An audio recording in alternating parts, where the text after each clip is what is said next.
الحمد للہ نحمده ونصلی علی رسوله الکریم وعلی آلہ وصحبہ اجمعین، اما بعد فاعوذ باللہ من الشیطان الرجیم، بسم اللہ الرحمن الرحیم۔ هنالک الولایۃ للہ الحق هو خیر ثوابا وخیر عقبا واضرب لهم مثل الحیاة الدنیا کماء انزلناه من السماء فاختلط به نبات الارض فاصبح هشیما تذروه الرياح وكان الله على كل شيء مقتدرا۔ رب یسر ولا تعسر وتمم بالخیر، رب اشرح لی صدری ویسر لی امری واحلل عقدۃ من لسانی یفقہوا قولی۔ اللہم ارحمنا بالقرآن العظیم۔ باب العلم انواریہ ایجوکیشنل سوسائٹی و جامعہ انواریہ حیدرآباد انڈیا کے زیر اہتمام تفسیر نصفی کی ویڈیو ریکارڈنگ قسط وار جاری ہے۔ ہمارا آج کا بیان پارہ نمبر 15 سورہ نمبر 18 کی آیت نمبر 44 سے شروع ہوتا ہے۔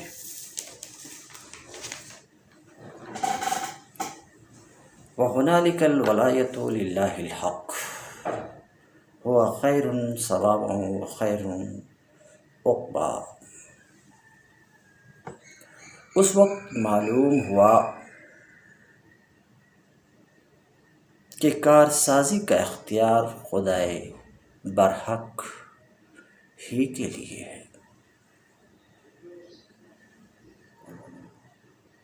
اس وقت معلوم ہوا، ذرا ماسبق کی طرف اگر پلٹیں، پچھلی آیت کی طرف پلٹیں تو اس کا اشارہ کس کی طرف ہے آپ کے نزدیک یہ بات واضح ہو جائے گی۔ تاہم مختصر لفظ میں اس وقت معلوم ہوا کہ کارسازی کا سارا اختیار خدائے برحق ہی کے لیے ہے۔ کس وقت؟ ماسبق میں گزرا وَأُحِيطَ بِثَمَرِهِ، اس وقت جب کہ اس کا سارا ثمرہ مارا گیا اور وہ باغ جس پر صاحب باغ کو ناز، فخر، گھمنڈ تھا، اسے تباہ کر دیا گیا۔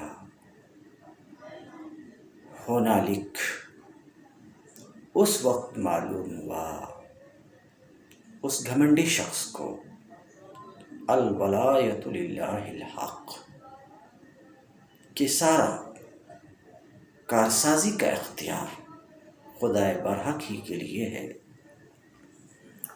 ہوا خیر ثوابا، انعام وہی بہتر ہے جو وہ بخشے، وخیر عقبا، اور انجام وہی بہتر ہے جو وہ دکھائے۔ اس وقت اسے پتہ چلا۔ یہ تو اس آیت کا ترجمہ تھا۔ مفسر کیا قول کرتے ہیں، صاحب مدارک التنزیل اس آیت میں کیا گفتگو کرتے ہیں، مختصراً اس کا بھی ہم جائزہ لیتے ہیں۔ یکن بالیا، اسے اوپر آنا چاہیے یقدرون کی جگہ پہ، مگر یہاں آیا ہے یکن بالیا سے۔ اس سے پہلے والی آیت جو گزری ہے وَلَمْ تَكُنْ لَهُ فِئَةٌ يَنْصُرُونَهُ، وہاں سے آنا چاہیے۔ اس آیت کی ایک قرأت تو یہی تھی جو بھی میں نے تلاوت کی، ایک قرأت یا کے ساتھ بھی ہے، وَلَمْ تَكُنْ کی جگہ لم یکن، اور گرامر کے لحاظ سے یہ بھی صحیح ہے۔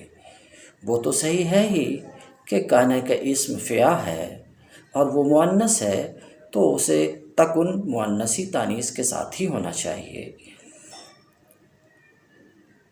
مگر دوسری قرت جو یا کے ساتھ ہے تو یہ بھی درست ہے، کیونکہ نحو کا یہ بھی قاعدہ ہے کہ فعل و فاعل، فعل اور اس کے اسم کے درمیان اگر فصل ہو جائے تو اور فاعل مؤنث ہو تو ایسے وقت میں فعل کو مذکر لانا بھی جائز ہے۔ تو یکن بالیا سے اشارہ کرنا چاہ رہے ہیں کہ ایک قرت لم تکن کی جگہ لم یکن بھی ہے۔ ہنالک الولایۃ للہ الحق، اب پھر اختلاف قرت کی طرف اشارہ کرنا چاہ رہے ہیں۔ قرائے سبعہ کے مابین الولایہ کی قرت میں جو اختلاف ہے اس کو بتانا چاہ رہے ہیں۔ ایک قرت تو الولایہ واو کے فتحہ یعنی زبر کے ساتھ، اور ایک دوسری قرت واو کے کسرہ یعنی ولایا، تو یہاں پر دو قرت ہے۔ واو کے کسرہ کے ساتھ دو قاری حمزہ اور علی کی قرت ہے، باقی 5 قراء کی قرت واو کے فتحہ کے ساتھ ہے۔ تو کہتے ہیں والولایہ بکسر الواو، اور ولایہ واو کے کسر کے ساتھ یہ حمزہ اور علی کی قرت ہے، فہی بالفتح، اور وہ فتح کے ساتھ یعنی ولایت جو باقی 5 قراء کی قرت ہے۔ تو اگر ولایت ہے تو اس کا کیا معنی ہے لغت میں، ولایت ہے تو اس کا کیا معنی ہے، تو مفسر بتاتے ہیں۔ فہی ولایہ کا معنی لغت میں نصرت اور کارسازی ہے، مدد اور کارسازی ہے۔ تو معنی یہ ہوا کہ الولایۃ للہ الحق، نصرت، مدد، کارسازی خدائے برحق کے لیے ہے۔ جب کسی ولایہ پڑھا جائے جیسا کہ 5 قراء کی قرت ہے، اور اگر یہ کسر کے ساتھ ہو ولایہ تو اس کا معنی لغت میں ہے تسلط و حکومت، تسلط و حکومت۔ اب ہنالک سے اشارہ کس کی طرف ہے؟ کہتے ہیں والمعنی ہنالک، اور ہنالک کا معنی یہ ہے کہ اس مقام پر، اس حال میں۔ کون سے حال میں؟ اس کے سارے ثمرہ کے ہلاک ہونے کی حالت پر، اور ہلاک ہونے سے جس مقام پر وہ کھڑا تھا اس مقام پر، اس حالت میں نصرت صرف اللہ کی ہوتی ہے، کوئی دوسرا مدد کرنے کا مالک نہیں ہو سکتا، اور کوئی ولا یستطیعها احد، اور کوئی اس کے سوا مدد کر بھی نہیں سکتا اس حال میں۔ تو اگر ولایہ پڑھا جائے جس کا معنی نصرت اور کارسازی ہے، تو ایسی صورت میں الولایۃ للہ گویا کہ یہ تقریر ہے ولم تکن لہ فئۃ ینصرونہ کی، مفسر کہتے ہیں یہ تقریر ہے اللہ تعالیٰ کی قول وَلَمْ تَكُنْ لَهُ فِئَةٌ يَنْصُرُونَهُ مِنْ دُونِ اللَّهِ، اس کو کوئی جتھا نہیں ملا جو اس کی مدد کرتا اللہ کے سوا۔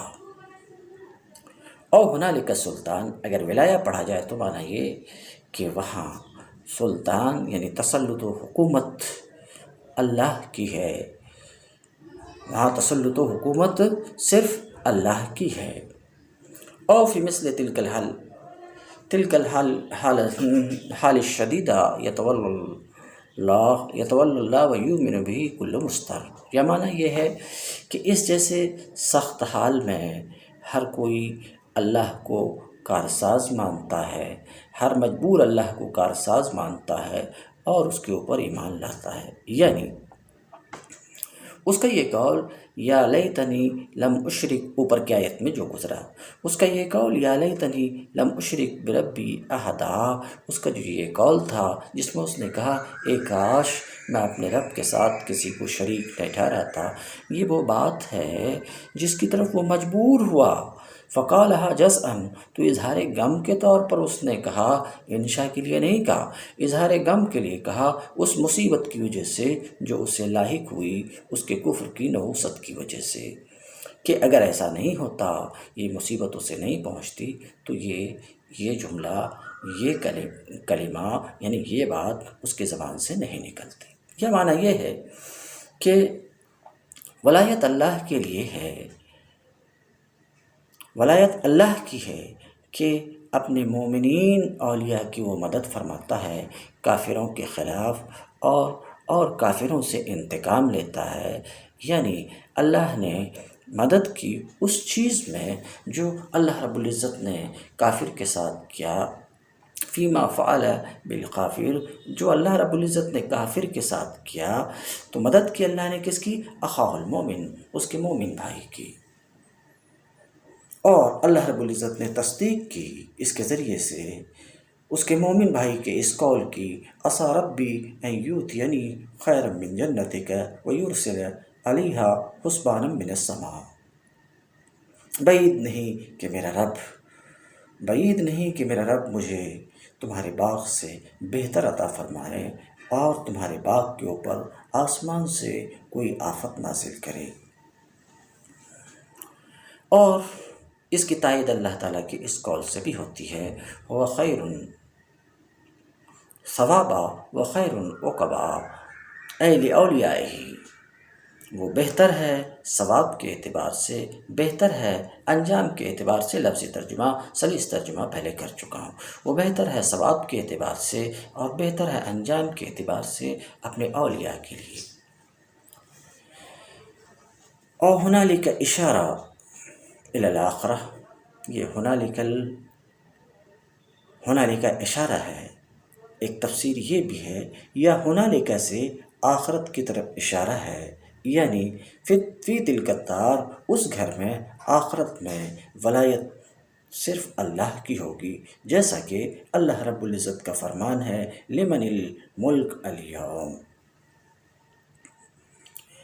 یہ جو چند اقوال آپ نے سنا، مفسر نے جو بیان کیا، کئی مرتبہ ایک آیت کی تفسیر میں مختلف مفسرین کے مختلف اقوال ہوتے ہیں، تو صاحب مدارک بھی بسا اوقات کسی آیت کی تفسیر کرنے نکلتے ہیں تو اس تفسیر میں عام طور سے دیکھنے میں یہ آتا کہ جو راجح تفسیر ان کے نزدیک ہوتی ہے، جو پسندیدہ تفسیر ہوتی ہے، اس کو پہلے رکھتے ہیں، اور دیگر مفسرین کی جو تفاسیر ہوتی ہے بسا اوقات اسے بھی رکھتے ہیں، مگر اس تفسیر کو رکھتے ہیں جس تفسیر کی دوسرے مفسر جو تفسیر کرتے ہیں، جس تفسیر کا ساتھ قرآن کے الفاظ دیتے ہیں۔ تو کئی مرتبہ ایک آیت کی تفسیر میں مختلف اقوال ہوتے ہیں مختلف مفسرین کے، تو ان اقوال کو ذکر کر دیتے ہیں تاکہ آپ کے علم میں رہے کہ اس آیت کی تفسیر میں یہ قول بھی ہے، اس آیت کی تفسیر میں یہ قول بھی ہے، اس آیت کی تفسیر میں یہ قول بھی ہے۔ ہاں، عام طور سے جو محسوس ہوتا، دیکھنے میں آتا کہ ابتداً جس قول کو رکھتے ہیں، جس تفسیر کو رکھتے ہیں، ان کے نزدیک وہ پسندیدہ تفسیر ہوتی ہے۔ بہرحال اب تک اتنی سی بات مفسر بیان کی، اس کا حاصل یہ ہے کہ اس حالت میں کارسازی کا اختیار خدائے برحق ہی کے لیے ہے۔ اس مقام پہ کارسازی کا اختیار خدائے برحق ہی کے لیے ہے۔ سب کا حاصل اور لب لباب یہ ہے، الحق للہ الحق۔ بالرفع بالجر، نچلے سطر میں بالجر ہے، اس سے بھی اختلاف قرأت کی طرف اشارہ کرنا چاہ رہے ہیں کہ قراء سبعہ کے قرأت میں یہ رفع کے ساتھ بھی ہے اور جر کے ساتھ بھی ہے۔ رفع کے ساتھ یعنی ہنالک الولایۃ للہ الحق کو رفع کے ساتھ ابو عمرو بصری اور علی کوفی کی قرأت ہے، باقی 5 قراء کی قرأت جر کے ساتھ یعنی للہ الحق کے۔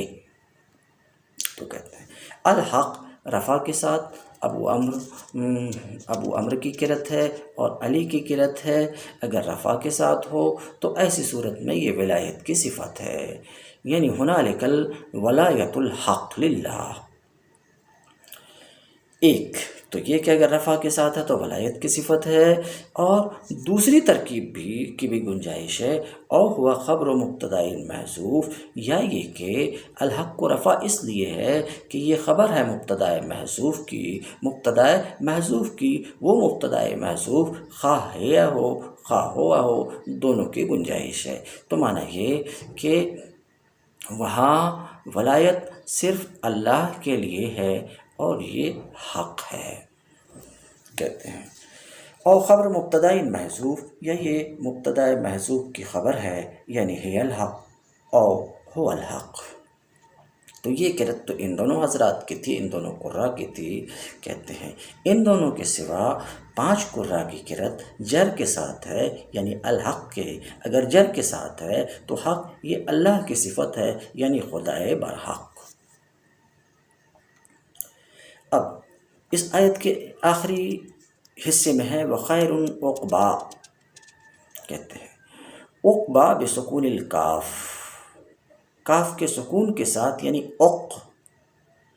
با، کاف کے سکون کے ساتھ یہ عاصم اور حمزہ کی قرت ہے، اور ان دونوں کے سوا کی قرت کاف کے ضمہ کے ساتھ، یعنی عقوبہ، ختم ہوئی بات۔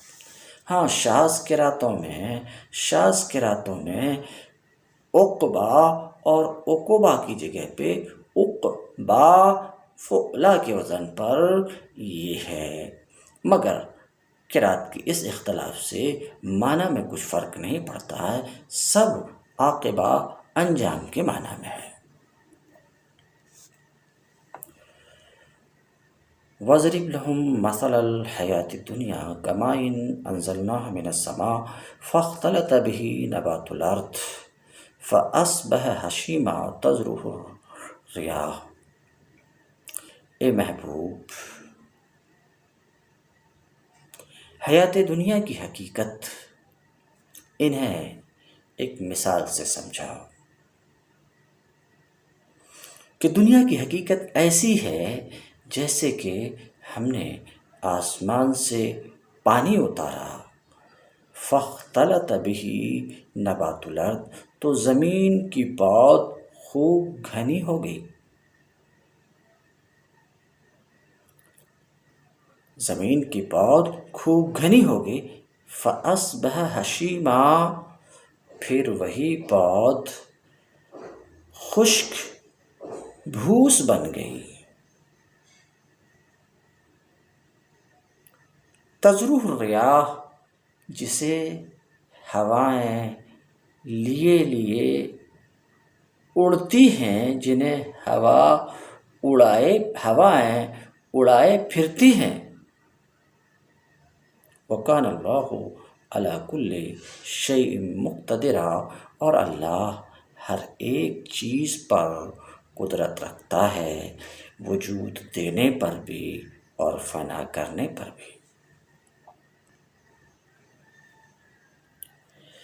تو انہیں حیات دنیا کی حقیقت ایک مثال سے سمجھا ہے۔ اس مثال کا حاصل یہ ہے کہ اللہ زندگی بھی بخشتا ہے اور موت بھی، وہ عروج بھی عطا کرتا ہے اور زوال بھی، اس کے حکم سے بہار آتی ہے تو خزاں بھی آ جاتی ہے۔ لہٰذا آج اگر تمہیں خوشحالی میسر ہے تو اس غرے میں نہ رہو کہ یہ حالت لازوال ہے، جس خدا کے حکم سے یہ کچھ تمہیں ملا ہے اسی کے حکم سے سب کچھ چھن بھی سکتا ہے۔ یہ مثال بیان کی جا رہی ہے کفار مکہ کے سامنے، جن کفار مکہ کو اپنی چھوٹی موٹی چیزوں پہ، معمولی دولتوں پہ بڑا ناز تھا، اور اپنی ان دولت کی وجہ سے غریب مسلمانوں کو خاطر میں نہیں لاتے تھے، کسی لائق نہیں سمجھتے تھے، ان کے سامنے یہ مثال دے کر کے سمجھائی جا رہی ہے کہ یہ دنیا کی زندگی جو ہے، حیات دنیا، اس کی حقیقت بس اتنی ہی ہے۔ مفسر کیا کہتے ہیں؟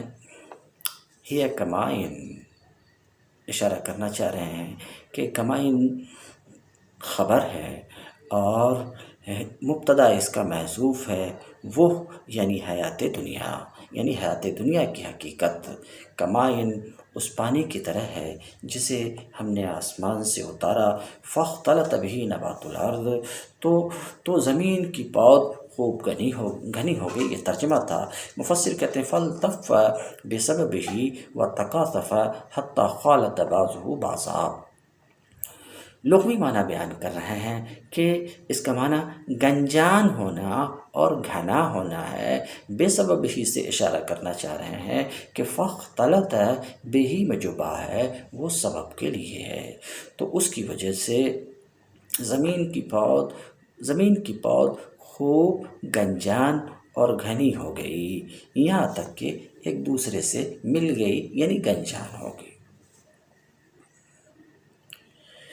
فاختلط به نبات الارض، اس کا یا تو یہ معنی ہے یا یہ معنی ہے کہ آسمان سے ہم نے پانی اتارا تو یہ نبات میں پانی اثر انداز ہوا، اور نبات میں فاختلط به، تو یہ نبات پانی سے ملا یہاں تک کہ آسودہ ہو کر ہرا بھرا ہوا، پھر فاصبح ہشیما ای یابسا متکثرا، یعنی خشک بھوس ہو گیا۔ ہشیما حشیم اس کا واحد ہے ہشیما۔ تزرح الریاح، جسے ہوائیں اڑائے لیے پھرتی ہیں، تنسفہ و تطیرہ، جسے ہوا اڑائے لیے پھرتی ہیں۔ الریح، ابھی آپ نے دیکھا ایک کرت ریاح ہے اور ایک کرت ریح ہے، ریح کی معنی ہوا اور ریاح جمع ہے ریح کی۔ یہ ریح جو کرت ہے وہ حمزہ کی کرت ہے اور علی کی کرت ہے۔ وَقَانَ اللَّهُ عَلَىٰ كُلِّ شَيْءٍ مُقْتَدِرًا، اور اللہ ہر ایک چیز پر قادر ہے، قدرت رکھتا ہے، ہر ایک چیز یعنی پہلی مرتبہ انشاء بنانے پر بھی، والافنا اور ختم کرنے پر بھی، وجود بخشنے پر بھی اور نیست و نابود کرنے پر بھی، مقتدرہ اے قادرہ۔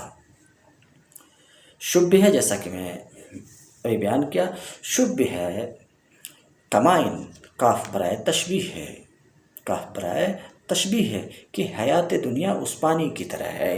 آگے گفتگو آپ سماعت فرما چکے ہیں۔ دنیا کے حال کی تشبیہ دی گئی ہے، حال دنیا کی تشبیہ دی گئی ہے اس کی تر و تازگی اور چمک دمک میں، اور اس چیز میں جو اس کے بعد تباہی اور نابودی آتی ہے، اسے تشبیہ دی گئی نبات کے حال سے، کہ نبات پود سبزے کا حال یہ ہوتا، پود کا حال یہ ہوتا کہ یکون واخضر، پہلے وہ سبز و شاداب ہرا بھرا ہوتا ہے، پھر وہ سوکھتا ہے، پھر ہوائیں اسے ایسے لیے اڑتی ہیں جیسے کہ یہ تھے ہی نہیں۔ المال والبنون زینت الحیات الدنیا، یہ مال اور یہ اولاد حیات دنیا، دنیاوی زندگی کی ہنگامی آرائش ہے، حیات دنیا کی ہنگامی آرائش ہے۔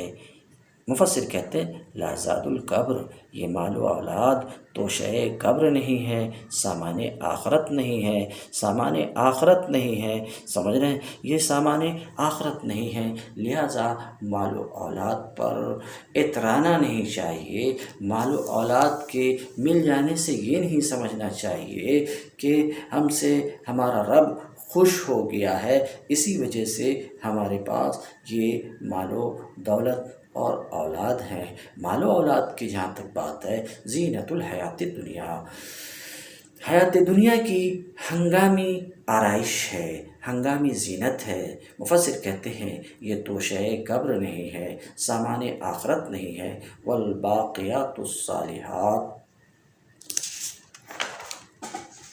خیر عند ربک ثوابا وخیر عملا، یہ تو ہنگامی زینت ہے، اور باقی رہنے والی باقی رہنے والی نیکیاں، باقی رہ جانے والے نیک کام وہی تمہارے رب کے یہاں جزا کے اعتبار سے بہتر ہے، جزا کے اعتبار سے بہتر ہے، ثواب کے اعتبار سے بہتر ہے، اور انہی سے اچھی امیدیں وابستہ کی جا سکتی ہیں۔ مال و اولاد سے کل آخرت میں اچھی امید نہیں وابستہ کی جا سکتی، ہاں باقیات الصالحات سے اچھی امید وابستہ کی جا سکتی ہے۔ اور تمہارے رب کے یہاں اگر وزن ہے، قیمت ہے، تو باقیات صالحات کی قیمت ہے، تمہارے مال، تمہارے اولاد کی تمہارے رب کے یہاں قیمت نہیں ہے۔ والباقیات الصالحات، اور باقی رہنے والے اچھے کام، نیک کام وہی بہتر ہیں تمہارے رب کے یہاں ثواب کے اعتبار سے۔ الصالحات مفسر کہتے ہیں اعمال الخیر التی تبقی ثمرتها، باقی رہنے والے صالحات یعنی اچھے اعمال جن کے ثمرہ انسان کے لیے باقی رہتے ہیں۔ اس تفسیر سے کیا کہنا چاہ رہے ہیں؟ دراصل صالحات صفت ہے، صالحات صفت ہے، اس کا موصوف مقدر ہے، وہ ہے الاعمال الصالحات، اچھے کام، الاعمال الصالحات اچھے اعمال، اچھے اعمال، اعمال عمل کی جمع ہے۔ فلاسفہ ایسا مانتے ہیں کہ اعمال سب آراز ہیں، اور عرض کے تعلق سے کہ یہ قائم بنفس ہی نہیں بلکہ یہ قائم بنفس ہی نہیں ہوتے ہیں، بلکہ یہ اپنے قیام میں غیر کے محتاج ہوتے ہیں۔ تو اعمال یہ آراز ہیں، اس لیے خود قائم نہیں رہ سکتے، خود قائم نہیں۔ اور پھر یہی نظریہ متکلمین میں بھی آیا، اور متکلمین بھی اس بات کے قائل کہ اعمال خود باقی نہیں رہتے، بلکہ اعمال کا ثمرہ یہ باقی رہتا ہے۔ ایسا مفسر متکلمین کا چونکہ قول ہے اعمال باقی نہیں رہ سکتے، وجہ وہی ہے جو میں بیان کر چکا ہوں۔ ہاں تو یہ کیسے کہا گیا والباقیات الصالحات، باقی رہ جانے والے اچھے کام؟ تو یہاں پر تو یہ ہے کہ اعمال خود باقی رہتے ہیں، اعمال باقی رہیں گے، یہ اس ظاہر الفاظ تو یہ ہے، مگر ظاہر الفاظ متکلمین کے قول کے خلاف ہے، اس لیے تھوڑی انہوں نے تعبیر کی کہ باقی رہنے والے نیک کام، یعنی باقی رہنے والے نیک کام، اس سے مراد یہ ہے کہ کاموں کے ثمرات یہ باقی رہتے ہیں، اس کے نتائج باقی رہتے ہیں، خود کام باقی نہیں رہتے۔ اس تفسیر سے اس بات کا افادہ کرنا چاہ رہے ہیں، مگر جس زمانے میں انہوں نے تفسیر کی تھی اس وقت تک تو ظاہر سی بات ہے، اس وقت تک تو یہ اس تفسیر کو ذہن قبول کرتا تھا، سمجھ رہے ہیں، اور فلسفی کے قول کے آراز خود باقی نہیں رہتے، سمجھ رہے ہیں، فلسفی کے اس قول کی دھاک تھی، مگر آج ہم اپنی نظروں سے دیکھتے ہیں کہ اعمال بھی باقی رہتے، حرکات بھی باقی رہتے ہیں، جیسا کہ ویڈیو ریکارڈنگ وغیرہ میں ایک وقت آج ابھی ہم نے کوئی کام کیا ہے، مہینوں بعد، سالوں بعد ہمارے اس کام کو دیکھا جا سکتا ہے۔ تو اس زمانے کے حساب سے یہ تفسیر تو ٹھیک ہے، مگر آج اس میں تعویل کی ضرورت نہیں ہے۔ جو ظاہری الفاظ ہیں اس کو اس کے ظاہری پر محمول کیا جائے تو اللہ رب العزت فرماتا والباقیات الصالحات، باقی رہ جانے والے اچھے کام، کیا مطلب؟ یہ کام خود باقی رہیں گے اور اچھا کام ہے تو ظاہر سی بات ہے اس کے اوپر ثمرہ بھی باقی رہے گا، اس کا اچھا ثمرہ بھی ہوگا، ثمرہ بھی ہوگا، لیکن اعمال خود باقی رہیں گے۔ اور اس سلسلے میں ایک نہیں مختلف آیات ہیں جو آیات اس بات کو بتاتی کہ اعمال وہ کام جو ہم کرتے ہیں وہ کام خود بھی باقی رہیں گے، اور اللہ رب العزت قیامت کے دن ان کاموں کا ہمیں مشاہدہ کرائے گا، جیسے کہ کتاب میں وَاقْرَأْ كِتَابَكَ كَفَىٰ بِنَفْسِكَ الْيَوْمَ عَلَيْكَ حَسِيبًا، اور کما قال اللہ تعالیٰ، یعنی ہے کہ اپنے ویڈیو ریکارڈنگ کا مشاہدہ کرو۔ آج یہ ویڈیو ریکارڈر جو ہے تمہارے حساب کتاب کے لیے کافی ہے، ابھی آنے والی آیت آ رہی مَا لِهَٰذَا الْكِتَابِ لَا يُغَادِرُ صَغِيرَةً وَلَا كَبِيرَةً، یہ کیسی کتاب ہے کہ ہماری چھوٹی بڑی کوئی بھی ایسی حرکت نہیں ہے جس کو چوکی ہو، جس کا ریکارڈ اس کے پاس نہ ہو، یعنی ہر حرکت ہر عمل کی ریکارڈنگ ہوگی، اور وہ اس ریکارڈنگ کا مشاہدہ بھی کرایا جائے گا، دکھلایا بھی جائے گا، بالخصوص کافرین کو۔ تو میں اس بات کو تسلیم کرتا ہوں کہ متکلمین کا موقف ہے کہ اعمال باقی نہیں رہتے، اس کے نتائج باقی رہتے ہیں، یہ متکلمین کا موقف ہے۔ لیکن آپ چاہیں تو اسی موقف پہ کھڑے رہیں، مجھے آپ سے کوئی اختلاف نہیں ہے، البتہ مجھے ایسا لگتا ہے اور میرا نظریہ یہ ہے کہ اعمال بھی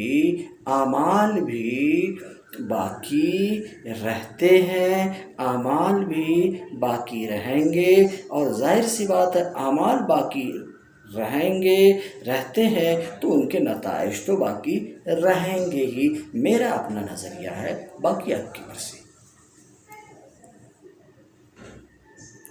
والباقیات الصالحات، اور باقی رہنے والی نیکیاں مفسر تفسیر کرتے ہیں، یعنی اعمال خیر، ان کو باقی رہنے والا کیوں کہا؟ کہ ان کے ثمرات انسان کے لیے باقی رہیں گے۔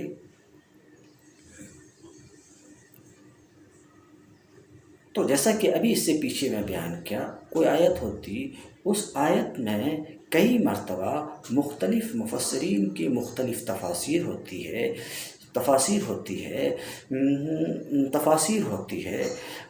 تو صاحب مدارک کئی بار مختلف مفسر کی مختلف تفاسیر کو رکھتے ہیں، یہاں بھی انہوں ایسا کر رہے ہیں، مگر عادت کے مطابق ان تفاسیر میں جو ان کے نزدیک راجح ہوتی ہے، پسندیدہ ہوتی ہے، اس کو پہلے نمبر پہ رکھتے ہیں۔ کہنا کیا چاہ رہے ہیں؟ پہلے نمبر پہ رکھتے ہیں اعمال الخیر سے اشارہ کرنا چاہ رہے ہیں کہ یہاں پر صالحات اعمال کی صفت ہے، اچھے کام، بات سمجھ رہے ہیں؟ تو مراد یہ کہ اچھے کام تمہارے رب کے یہاں بہتر ہیں ثواب کے اعتبار سے، تو کہنا یہ چاہ رہے ہیں کہ یہاں صالحات سے مطلقاً اچھے کام۔ اب اچھے کام تو یہ مطلق ہے، اچھے کام میں نماز بھی داخل ہے، روزہ بھی داخل ہے، حج بھی داخل ہے، زکوٰۃ بھی داخل ہے، کسی مومن بھائی سے ہنس کر کے بولنا، ہنس کر کے ملنا، یہ بھی اچھے کام میں داخل ہیں، یہ بھی اچھے کام میں داخل ہیں۔ اچھے کام سے کوئی ایک خاص اچھا کام یہاں مراد نہیں ہے، یہاں مطلق ہے، تو اس کو اپنے اطلاق پر باقی رکھا جائے۔ تو اچھے کام سے یہاں پر کیا مراد ہے؟ صالحات سے یہاں پر کیا مراد ہے؟ مطلقاً اچھے کام، خواہ وہ نماز ہو، روزہ ہو، زکوٰۃ ہو، سبحان اللہ ہو، لا الہ الا اللہ ہو، 5 وقتہ نماز ہو، یہ سب اس کے اندر داخل ہے۔ یہ پہلی تفسیر ہے باقیات الصالحات کی۔ بعض مفسر صالحات کی تفسیر کرتے ہیں، باقیات الصالحات کی تفسیر کرتے ہیں کہ باقیات الصالحات سے مراد 5 وقتہ 5 نمازیں ہیں، مگر یہ مطلق کو مقید کرنا ہے، سمجھ رہے ہیں؟ یقیناً پانچوں نمازیں یہ باقی رہنے والی صالحات ہیں، سمجھ رہے ہیں، مگر ان کو ان کے ساتھ محدود کرنا اور محصور کرنا کسی طریقے سے مناسب نہیں دکھتا۔ بہرحال تو بعض مفسرین نے باقیات الصالحات کی تفسیر 5 نمازوں سے کی ہے، بعض نے اس کی تفسیر باقیات الصالحات کی تفسیر کی ہے سبحان اللہ اور الحمدللہ اور لا الہ الا اللہ اور اللہ اکبر سے، یعنی یہ کہا ہے کہ باقیات الصالحات سے اللہ رب العزت کی مراد یہ ہے، سمجھ رہے ہیں، باقیات الصالحات سے مراد یہ ہے۔ بعض مفسر نے ایسا کہا، مگر پہلے نمبر پہ مفسر نے اعمال الخیر کو رکھ کر کے اشارہ کر دیا کہ میرے نزدیک پسندیدہ تفسیر یہی ہے کہ باقیات الصالحات سے مراد مطلقاً اچھے کام ہیں، خواہ وہ نماز ہو، خواہ وہ سبحان اللہ ہو، خواہ وہ اللہ اکبر ہو۔ باقیات الصالحات تمہارے رب کے یہاں بہتر ہیں ثواب کے اعتبار سے اور بہتر ہیں امید کے اعتبار سے۔ میں صریح ترجمہ کر چکا ہوں، ثواب جزا کے اعتبار سے بہتر ہے، وہ خیر العملا اور امید کے اعتبار سے بھی بہتر ہے، اس لیے کہ سچا وعدہ ہے۔ حال یہ ہے کہ بیشتر امیدیں جھوٹی ہوتی ہے، سمجھ رہے ہیں، مگر یہ امید تو اچھے کام کرنے والے دنیا میں اللہ کے ثواب کی امید رکھتے ہیں اور اس ثواب کو آخرت میں پائیں گے۔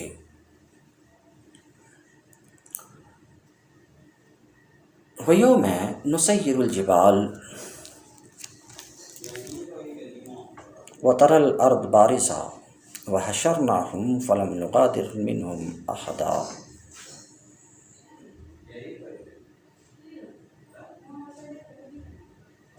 مال و اولاد تو حیات دنیا کی ہنگامی زینت ہے، لوگ زیادہ تر اس کی فکر میں رہتے ہیں۔ اللہ رب العزت فرماتا ہے وَيَوْمَ، فکر اس دن کی ہونی چاہیے انسان کو جس دن ہم پہاڑوں کو چلائیں گے، جن کو آپ اٹل سمجھتے ہو، جس دن ہم پہاڑوں کو چلائیں گے، وَتَرَى الْأَرْضَ بَارِزَةً، اور اس دن تم زمین کو برہنہ دیکھو گے، اس دن کی فکر ہونی چاہیے۔ زمین کو برہنہ ایک دن ایسا آئے گا جب کہ یہ زمین برہنہ ہوگی، اس زمین پر ایک باغ ہو جاتا ہے تمہارے لیے، 2-4 بلڈنگ ہو جاتی ہے، تو تم اترانے لگتے ہو، گھمنڈ کرنے لگتے ہو، بسا اوقات اس اتراہٹ میں اتنا آگے نکل جاتے ہو کہ خدا کے وجود تک کا انکار کر جاتے ہو۔ یہ 1-2 باغ، 1-2 بلڈنگ زمین پر جو تمہاری ہیں اس کی وجہ سے اتراتے ہو، مگر ایک دن آئے گا جب اس زمین کو ہم بالکل برہنہ کر دیں گے کہ اس زمین پر نہ کوئی باغ ہوگا، باغیچہ ہوگا، نہ بلڈنگ ہوگی، نہ پہاڑ ہوں گے اور نہ گھاس پھوس ہوگی، بالکل برہنہ ہو جائے گی۔ ایک دن ایسا بھی آئے گا، لہذا ان چیزوں پہ تمہیں اترانا نہیں چاہیے، یہ ساری چیزیں ختم ہو جانے والی ہیں۔ فکر اس دن کی ہونی چاہیے جب ہم پہاڑوں کو چلائیں گے اور تم زمین کو برہنہ دیکھو گے۔ وَحَشَرْنَاهُمْ، اور تمام انسانوں کو گھیر کر اکٹھا کریں گے، آدم سے لے کر قیامت تک کا آخری انسان جو اپنی ماں کے پیٹ سے نکل کر خواہ 1 ساعت کے لیے، 1 گھڑی کے لیے ہی سانس کیوں نہ لیا ہو، ان سب کو گھیر کر اکٹھا کریں گے، ان سب کو جمع کریں گے۔ فلم نغادر منہم احدا، ان میں سے ایک کو بھی ہم چھوڑیں گے نہیں کہ وہ چھوٹا رہ جائے گا۔ وَعُرِضُوا عَلَىٰ رَبِّكَ صَفًّا، اور یہ تمام اولین و آخرین تمہارے رب کے حضور صف در صف پیش کیے جائیں گے۔ اس وقت ہم کہیں گے لقد جئتمونا، لو دیکھ لو آ گئے نا تم ہمارے پاس، اسی طرح جیسا ہم نے تم کو پہلی بار پیدا کیا تھا۔ لقد جئتمونا کما خلقناکم اول مرۃ بل زعمتم ان لن نجعل لکم موعدا، بلکہ تم نے تو یہ کہا تھا کہ ہم تمہارے لیے کوئی وقت مقرر ہی نہیں کریں گے، تمہارے لیے، تمہارے حساب کے لیے، تمہاری جواب دہی کے لیے کوئی وقت ہی مقرر نہیں کریں گے، تم نے ایسا کہا تھا۔ دیکھو اس کے برخلاف ہم نے تم سب کو ایسے ہی دوبارہ اٹھایا جیسے کہ پہلی بار پیدا کیا تھا۔ وَيَوْمَ نُسَيِّرُ، مفسر کہتے ہیں وَاذْكُرْ، فکر اس دن کی ہونی چاہیے، اشارہ کرنا چاہ رہے ہیں کہ یوم ظرف ہے، اس کے لیے کوئی فعل ہونا ضروری ہے، یہاں فعل مقدر ہے، وہ اذکر ہے، فکر اس دن کی ہونی چاہیے۔ نسیر الجبال، جس دن ہم پہاڑوں کو چلائیں گے، سیر یسیر تسیر، چلانا، پہاڑوں کو چلائیں گے، تو ایک دن یعنی قیامت کے دن یہ پہاڑ چلیں گے۔ کیسے چلیں گے؟ ایک دوسری آیت میں تمر مر السحاب، یہ ایسے چلیں گے جیسے کہ بادل چلتے ہیں۔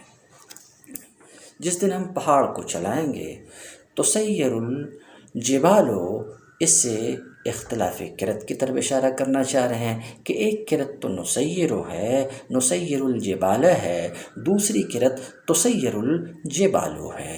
یہ تسیر الجبال یہ کن کی قرأت ہے؟ ابن کثیر مکی کی ہے، شامی کی ہے، ابو عمرو بصری کی ہے، کہتے ہیں یعنی تسیر فی الجو، فضا میں چلائے جائیں گے، او یذہب بہا، یا ان کو ختم کیا جائے گا، ان پہاڑوں کو کیا کر دیا جائے گا؟ ختم کر دیا جائے گا، یعنی غبار بنا کر اڑا دیا جائے گا۔ وَتَرَى الْأَرْضَ بَارِزَةً، اور تم زمین کو برہنہ دیکھو گے، لَيْسَ عَلَيْهَا مَا يَسْتُرُهَا، زمین کے اوپر ایسی کوئی چیز نہیں ہوگی جو زمین کے اوپر سطر کرے چھپائے ان چیزوں میں سے جو پہلے زمین پر تھی، خواہ وہ پہاڑوں میں سے ہو، درختوں میں سے ہو، ان میں سے کوئی بھی چیز زمین پر نہیں رہے گی اس دن۔ وَحَشَرْنَاهُمْ، اور ہم جمع کریں گے ان کو موتا کو، تمام موتا کو، فلم نغادر، تمام آگے کی وجہ سے ہم نے ترجمہ کیا، فلم نغادر منہم احدا، تو ہم ان میں سے کسی کو بھی نہیں چھوڑیں گے، اے لم نترک، نہیں چھوڑیں گے۔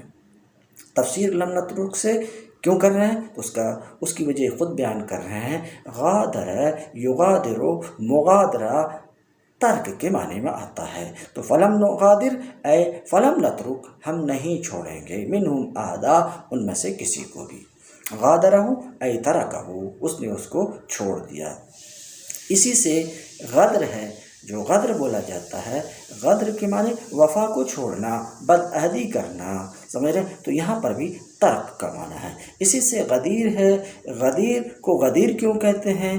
کیونکہ غدیر اس پانی کا نام ہے، وہ پانی ہے جو سیلاب کے گزرنے کے بعد گڑھوں میں چھوٹ جاتا ہے، تو بہرحال اس کا معنی چھوڑنا ہے۔ فلم نغادر منہم احدا، ہم ان میں سے، ان موتا میں سے کسی کو بھی نہیں چھوڑیں گے۔